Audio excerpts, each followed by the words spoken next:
Allah Subhanahu wa Ta'ala.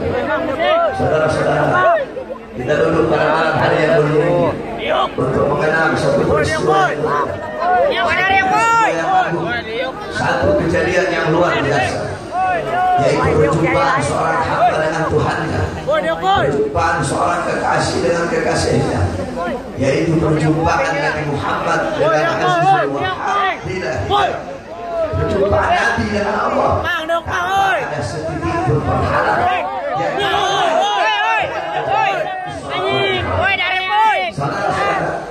Para ulama, para salafun saleh, banyak dari beliau-beliau yang mengarang kitab yang menjelaskan tentang Isra Mi'raj.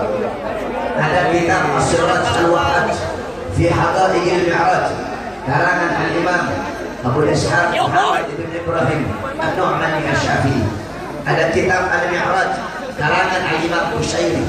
Ada kitab Ar-Risalah fil Mi'raj karangan Al-Imam Abu Hasan Ali bin Muhammad Al-Lakhmi. Ada kitab Ayatul Kubra fi Syarah Qissatil Isra karangan Al-Imam As-Suyuti. Ada kitab Al-Ayah Az-Zahimah Al-Bahra fil Mi'raj Sayyid Ahli Dunya wal Akhirah karangan Al-Imam Al-Hafidh Syamsuddin Muhammad ibn Yusuf Asy-Syami Ad-Dimashqi. Kemudian satu lagi kitab beliau Al-Ayah Al-Bayyinat fil Mi'raj Sayyid Ahli Al-Ardi was Samawat. Kemudian ada lagi kitab Nur An-Nur Al-Wahhaj fi Qissah Isra wal Mi'raj karangan Al-Imam Sayyid Ali Zainal Abidin bin Muhammad Al-Hadi Al-Wazali. Kemudian disyarahkan oleh cucunya dalam kitab Tajul Ittihad ala Nur Al-Wahhaj karangan Imam Ja'far bin Ismail Al-Wazali. Kemudian kitab Qawmus Siraj fi Fadl Rajab wa Qissah Sayyid Muhammad Amin Al-Qudri. Kemudian kitab Minhajus Syami Mukhtasar Mi'raj karangan Asy-Syaikh Yusuf bin Ismail An-Nabhani. Kemudian kitab Qissatul Mi'raj karangan Al-Imam Najmuddin Al-Ghaiti. Mang, udang mang, pondok-pondok pesantren salaf, pondok-pondok pesantren dari awal bulan Rajab sampai akhir bulan itu biasanya ngaji pasar menghatamkan kitab Qissatul Mi'raj Al-Imam Najmuddin Al-Ghaiti. Kemudian hasyiahnya itu kitab Hasyiah Ad-Darbir ala Qissatul Mi'raj karangan Imam Ahmad Al-Bukhari. Kemudian ada kitab Nailul Munawwar Rasul karangan Imam Muhammad bin Ja'far Al-Kattani. Kemudian kitab Al-Mi'raj An-Nabawiyah karangan Asy-Syaikh Hasan. Kemudian kitab Al-Ibad Musa fi Isra wal Mi'raj karangan Imam Ahmad bin Ar-Rahwani Al-Qatuani. Kemudian kitab Al-Isra wal Mi'raj Mu'jizatul Kubra li Sayyidil Anbiya karangan Asy-Syaikh Nafi' Al-Jauhari. Kemudian kitab Yawaqit Tas Al-Wahhaj fi Qissah Isra wal Mi'raj karangan Imam Muhammad Al-Baqir Al-Qattani. Kemudian kitab Afdhalul Manhaj fi Isbat Isra wal Mi'raj karangan Al-Imam Asy-Syaikh Abdullah Mustafa Al-Maradi. Kemudian kitab Al-Anwar Al-Bahiyah fil Mi'raj Khairil Bariyah karangan Abuya Al-Imam As-Sayyid Al-Habib Muhammad bin Ammi Al-Maliki Al-Hasani Al-Maki. Jadi kalau saudara-saudara mau mengetahui tentang kejadian Isra Mi'raj yang jelas, yang rinci, baca kitab-kitab yang saya sebutkan tadi. Itu adalah kitab-kitab para ulama salaf yang dengan jelas menceritakan kejadian Isra Mi'raj. Karena pada kesempatan yang mulia ini saya tidak akan menjelaskan tentang Isra Mi'raj. Saudara-saudara, karena pada malam hari ini saya ada 7 tempat. Ini tempat yang ketiga, masih ada 4 lagi. Walaupun sedikit, insya Allah bermanfaat. Hadirin sekalian yang dimuliakan oleh Allah, 1 tahun yang lalu kita umat Islam disatukan dengan Al-Quran. Ketika Ahok menistakan Al-Quran, ketika Ahok menghina Al-Quran, seluruh umat Islam membanjiri Jakarta, jutaan umat Islam, anak-anak pondok pesantren, santri-santri, seluruh ormas-ormas nasionalis, ormas-ormas Islam, seluruhnya umat Islam memutihkan Jakarta di bawah bendera Aksi Bela Islam yang dipimpin oleh Habib Muhammad Rizik bin Husain bin Syihab untuk memenjarakan Ahok. Nah, Jikalau tahun kemarin kita disatukan dengan Al-Quran yang telah dihina oleh Ahok, maka tahun sekarang kita umat Islam akan disatukan kembali oleh Allah dengan cadar dan azan yang telah dihina oleh seekor babi betina.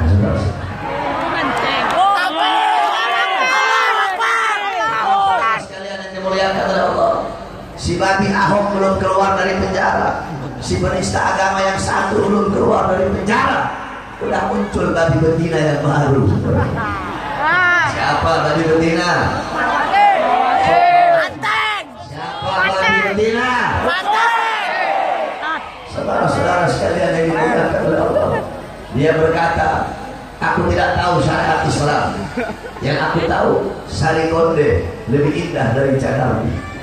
Aku tidak tahu syariat Islam, yang aku tahu bahwasanya suara kidung lebih indah dari lantunan azanmu.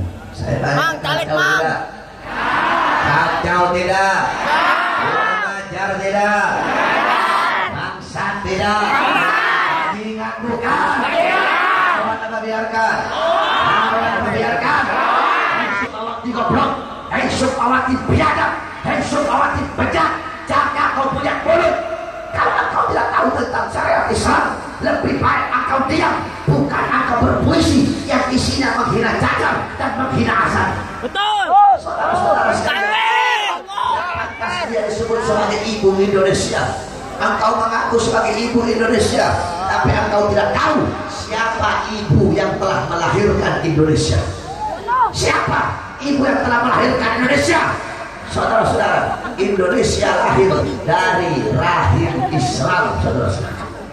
Dia ini ada beda sama kakaknya Megawati, Pak Banteng. Megawati pernah berkata, Indonesia bukan negara Islam, kata Megawati. Megawati, emang betul Indonesia bukan negara Islam, tapi ingat, Islam dan Indonesia tidak akan pernah bisa dipisahkan. Kenapa? Karena kalau bukan karena Islam, tidak akan berdiri negara kesatuan Republik Indonesia. Takbir!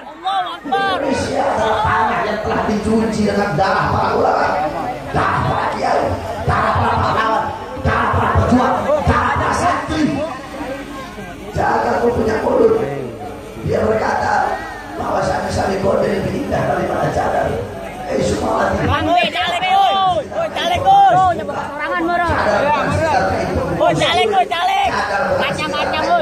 Rambut kebalik cadar adalah lambang seorang wanita. Cadar adalah lambang seorang wanita yang menjaga diri dari pandangan laki-laki bukan muhrimnya. Cadar adalah lambang ketaatan seorang wanita kepada penciptanya, yaitu Allah Subhanahu wa Ta'ala. Saudara-saudara, cadar ini hukumnya ikhtilaf, berbeda pendapat para ulama. Ada yang bilang wajib, ada yang bilang sunnah.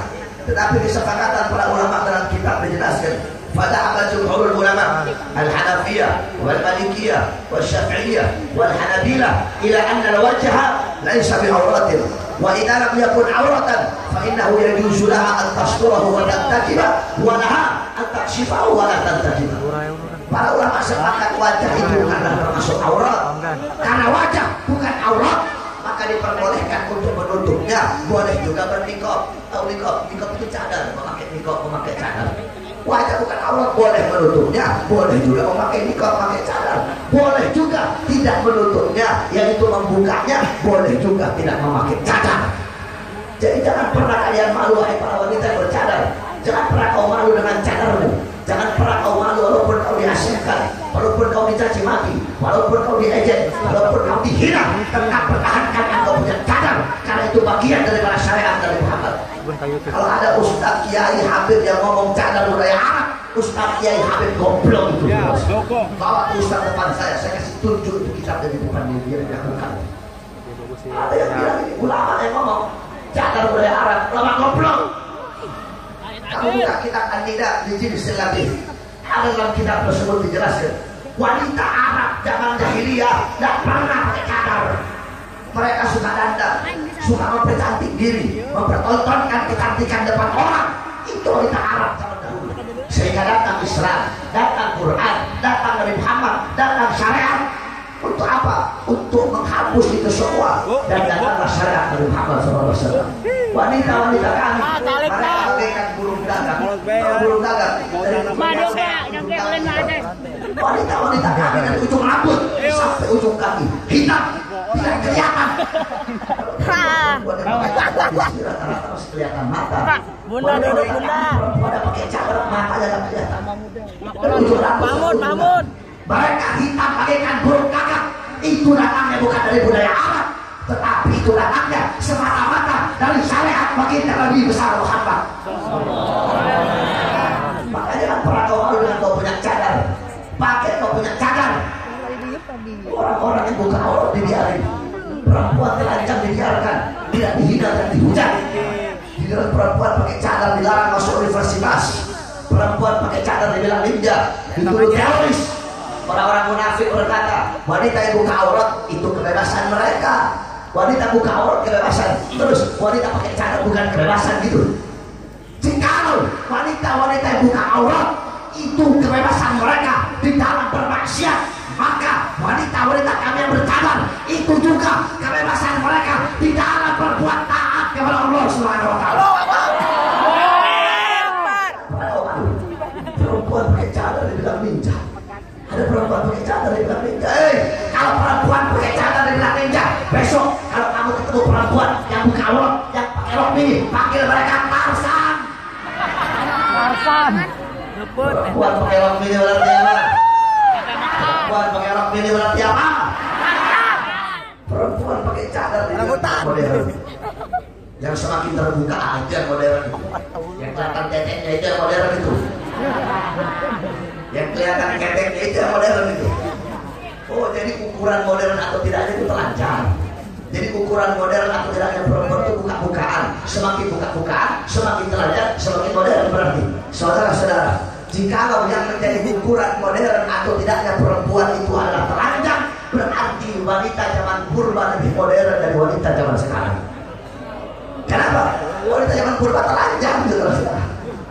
Jikalau modern atau tidaknya perempuan itu yang dijadikan ukuran adalah buka-bukaan, berarti binatang lebih modern daripada wanita yang buka aurat di zaman sekarang. Kenapa? Binatang telanjang. Oleh karena jangan pernah kau malu dengan kau punya cadar. Perempuan pakai cadar dibilang teroris. Bilang kepada mereka, kami pakai cadar untuk menjaga diri kami dari pandangan laki-laki yang bukan muhrim. Terus kalian bilang kami teroris. Jikalau dengan pakai cadar, jikalau dengan berbuat taat, kalian dulu kami teroris. Saksikanlah mulai detik ini sampai hari kiamat kami adalah teroris. Oleh karena jangan pernah kau malu dengan kau punya cadar. Itu berarti. Yang kedua, kita simak peot lagu ini. Suara Dinu lebih indah daripada lantunan azan. Hei Sukmawati, goblok. Kamu tahu azan bukan hanya sekedar panggilan sholat, bukan. Tetapi azan panggilan Allah, seruan Allah kepada hamba-hambanya untuk kembali kepadanya, untuk menyerahkan jiwa dan raga sepenuhnya berkorban kepadanya, untuk menyerahkan jiwa dan raga untuk mengabdi kepadanya. Hei Sukmawati, dalam lantunan azan ada lafaz Allahu Akbar, Allahu Akbar, Allahu Akbar, Allahu Akbar. Itu kalimat takbir. Wahai Sukmawati, demi Allah, tidak ada kalimat yang lebih membakar semangat para pejuang-pejuang kemerdekaan untuk mengusir para penjajah dari tanah Indonesia. Kalimat apa yang diteriakkan oleh Bung Tomo? Kalimat apa yang diteriakkan oleh Jenderal Sudirman? Kalimat apa yang diteriakkan oleh Ki Haji Hashim Asy'ari? Kalimat apa yang diteriakkan oleh Imam Bonjol? Teriakan apa yang diteriakkan oleh Pangeran Diponegoro? Kalimat apa yang diteriakkan oleh para pahlawan dan para pejuang? Tidak ada kalimat yang lebih membakar semangat para pejuang untuk memerdekakan negara sehingga para penjajah lari, sehingga gerbang kemerdekaan Indonesia bisa terbuka. Tidak ada kalimat lain kecuali kalimat Allah. Kalimat itulah yang membakar semangat para pejuang, dan kalimat itu ada dalam lantunan azan. Oleh karena itu wasiat saya kepada kamu wahai Sukmawati, jaga kau punya mulut. Saudara-saudara, singa ditakuti karena diamnya, sedangkan anjing menjadi bahan olok-olokan karena anjing suka menggonggong. Qulu khairan aw yasmut, berkatalah sesuatu yang baik, aku atau lebih baik engkau diam. Kalau engkau tidak bisa berkata yang baik, maka lebih baik engkau diam. Oleh karenanya kami umat Islam, kami minta kepada Kepolisian Republik Indonesia agar segera tangkap dan penjarakan Sukmawati. Betul? Kalian polisi misalnya nangkep ulama aja, Ustaz, Kiai, Habib yang mengkritik pemerintah cepat ditangkap sama polisi. Giliran penista agama nunggu demo berkali-kali baru ditangkap. Betul? Kemarin giliran Sukmawati melaporkan Habib Rizik, apa kata Baris-Krim Polri? Segera kami tindak lanjuti. Giliran Sukmawati dilaporkan oleh 3 orang, apa kata Baris-Krim Polri? Kita kedepankan musyawarah. Saya tanya, adil tidak? Adil tidak? Tapi kan dia udah minta maaf, harusnya dimaafkan. Buka kitab Asy-Syifa, kitab Asy-Syifa karangan Imam Qadiriyah tentang istihza bidin, tentang penghinaan terhadap agama. Kalau ada orang menghina agama, menghina syariat, kita sebagai umat tidak punya hak untuk memaafkan dia. Kalau dia punya salah pribadi sama kita, sebelum dia minta maaf harus kita maafkan. Itu anak Nabi Muhammad yang dia hina syariat, yang dia hina azan. Kita tidak punya hak memaafkan dia. Hak memaafkan ada kepada Allah. Tidak ada sama ustaz, tidak ada sama kiai, tidak ada sama MUI, tidak ada sama Habib, tidak. Hak memaafkan ada kepada Allah Subhanahu wa taala. Dan jikalau hanya sekedar minta maaf terus langsung dilepaskan, tidak ada hukuman, tidak dipenjara, besok akan lahir ribuan Sukmawati yang bisa dengan gampang menistakan agama. Betul? Dan bahkan hukuman dia harus lebih berat dari Ahok. Kenapa Ahok wajar dia hina Quran? Kenapa orang Kristen? Orang kafir. Walau tahu akal Yahud, walau Nasara hatta tabi'a millatahum. Orang Yahudi, orang Nasrani tidak akan senang, tidak akan ridho kepada kalian sehingga kalian mengikuti ajaran mereka. Ini Sukmawati Islam yang dia hina syariatnya dia sendiri, yang dia hina azan dia sendiri, yang dia hina cadar dia sendiri. Makanya orang lebih parah itu saudara-saudara. Bahkan dalam kitab dijelaskan benar-benar dia hina dari hati, dia telah keluar dari agama, keluar dia dari ajaran Islam. Oleh karena kami sampaikan kepada para polisi, kalau tidak kalian tangkap Sukmawati, kalau tidak kalian penjarakan Sukmawati, tidak segera kalian proses dia, demi Allah, kami para santri-santri, para jawara, para pendekar, para laskar, seluruh ormas-ormas, seluruh umat Islam, seluruh umat Islam Indonesia, kami akan putihkan Jakarta, kami akan datang ke Jakarta dan akan kami hukum Sukmawati dengan cara kami sendiri. Kalau cara kita hukum penista agama, penjara atau mati? Penjara atau mati? Polisi tangkap dia. Kita umat Islam dengan damai, betul? Dengan lembut, betul? Tidak mau ribut-ribut kita tidak pernah diajarkan seperti itu. Apa kata lagi? Mathalul mu'minina kamathalin nakhl. Perumpamaan orang mukmin itu kayak lebah, kayak tawon, kayak lebah. Tidak akan thayyibah. Tidak dapat kalau dia makan sesuatu yang baik. Tidak wada'at thayyibah. Kalau dia mengeluarkan sesuatu yang baik. Wa idza waqa'at al-'ud syajarah. Tidak dapat kalau dia hinggap di dahan di ranting satu pohon, dia tidak akan mematahkan ranting dan dahan tersebut. Itu lebah. Lebah dia makan sesuatu yang baik. Dia makan sari-sari bunga, sesuatu yang baik dia makan. Yang keluar adalah madu yang menjadi obat bagi orang-orang. Kemana dia hinggap tidak mematahkan dahan. Seperti itu juga kita umat Islam. Kita yang keluar sesuatu yang baik, sesuatu yang bagus, yang masuk sesuatu yang baik. Makanan yang baik, minuman yang baik, nasihat yang baik, ilmu yang baik, petunjuk yang baik. Yang kedua, kata-kata yang lemah lembut, kata-kata yang sopan, kata-kata yang santun. Kamu tahu, saya tidak pernah mengeluarkan kata bangsat kepada orang-orang yang tidak bersalah. Tidak pernah saya keluarkan kata-kata bajingan. Ada orang tidak salah, terus saya bilang bajingan, bangsat. Tidak pernah, saudara-saudara. Kita tidak pernah diajarkan seperti itu. Kata-kata bangsat saya, kata-kata bajingan saya, kata-kata goblok saya, kata-kata bodoh saya hanya akan saya keluarkan kepada orang-orang yang telah menghina agama, kepada orang-orang munafik yang menjadi perusak agama. Kita diajarkan baik, diajarkan lembut, sama seperti lebah yang keluar sesuatu yang baik. Lebah kemana-mana dia hinggap tidak mematahkan dahan. Kita juga begitu. Kemana pergi bawa kedamaian, tidak tahu kerusakan. Kemana-mana bawa kesopanan, bawa kebaikan. Tapi yang harus kamu ingat, itu lebah. Jangan coba-coba kamu ganggu itu lebah. Lebah, kalau kamu ganggu, kalau kamu rusak rumahnya, atau kamu usik satu lebah, sampai kelihatan kamu akan dikejar, dicari. oleh tempat tersebut. Betul? Juga kita berakhlak, kita beradab, kita sopan, kita santun, kita baik, kita damai, kita akhlakul alamin. Tapi jangan coba-coba kau ganggu agama kami. Jangan coba-coba kau nodai Al-Quran kami. Jangan coba-coba kau nisahkan cadar kami. Engkau hinakan asal kami. Kalau engkau hinakan asal kami, engkau nisahkan cadar kami. Engkau nodai Al-Quran kami. Engkau kriminalisasi ulama kami. Dan Allah, kami terjun ke medan perang sampai titik darah penghabisan saudara. Saya tanya orang sini, kalau ulama komandokan perang jangan. Ulama komandokan perang jangan. Ulama bilang kawan lawan biarkan.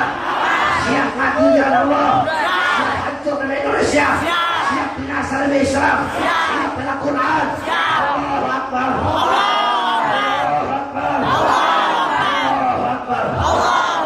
Mudah-mudahan Allah hancurkan orang yang menghancurkan Islam.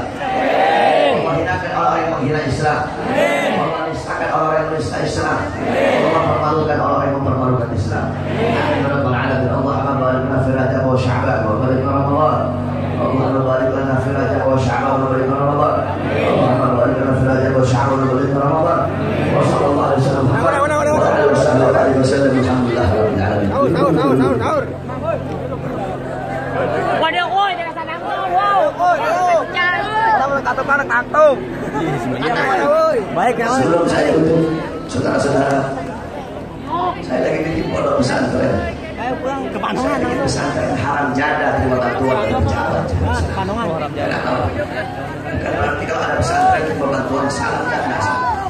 Cuma ikhtiar hati-hatinya saya tidak tahu. Sebab Nabi Imam Ghazali berkata, jangan kau terima sesuatu apapun yang datang dari pejabat yang zalim. Kenapa? Kalau kau terima, akan tertanam dalam hatimu rasa simpati kepadanya.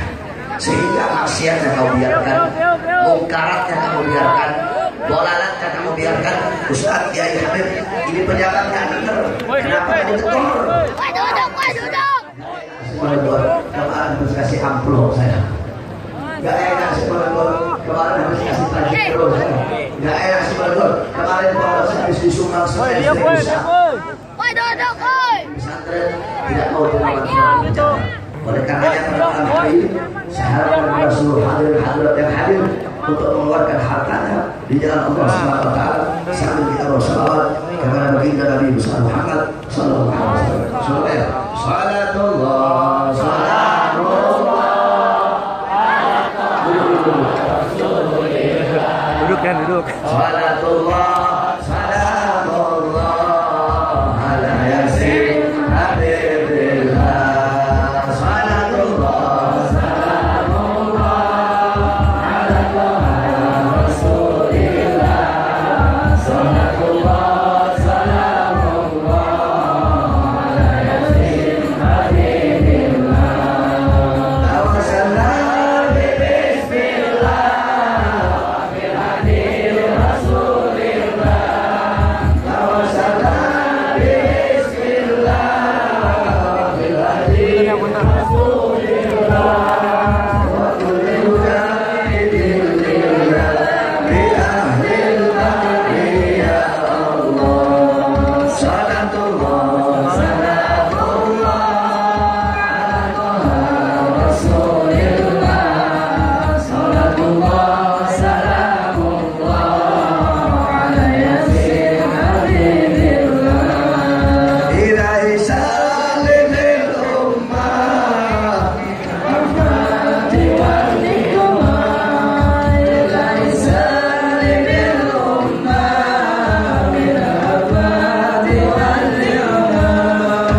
satu agama, mencari syahid di jalan Allah.